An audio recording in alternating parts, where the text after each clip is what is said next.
বৈষম্যের অনিবার্য ফলশ্রুতিতে বাংলাদেশ আরেকবার স্বাধীন হল। 47-এর এই স্বাধীনতা আমাদের কাজে লাগলো না, আবার 71 সালে স্বাধীন হলো। তখন কি স্লোগান ছিল? পাকিস্তানিরা এসে দেশ শোষণ করে নিয়ে যায়, এখন আমরা আমাদের দেশ শাসন করব এবং ন্যায় বিচার উপহার দিব, মানবিক সমাজ হবে, সাম্যের ভিত্তিতে দেশ চলবে। সেই স্লোগানের ভিত্তিতে 53 বছর চললো। কি সাম্য যে আমরা পেয়েছি আমরা সবাই দেখেছি। এখন এই 53 বছরের মাথায় এসে আমাদের সন্তানেরা তারা জেগে উঠলো আর বলল, উই ওয়ান্ট জাস্টিস, আমরা ন্যায় বিচার চাই, আমরা বৈষম্য মানি না। তাদের ডাকে সবাই সাড়া দিল।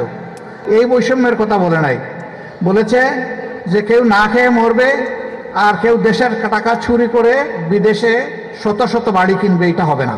আমরা আপনারা সাক্ষী, আমরা কোনো চাঁদাবাজি করি না, আমরা কোনো দখলদারি করি না, ফুটপাত থেকে শুরু করে কোনো জায়গায় আমাদের দখল নাই, আমরা এগুলাকে ঘৃণা করি।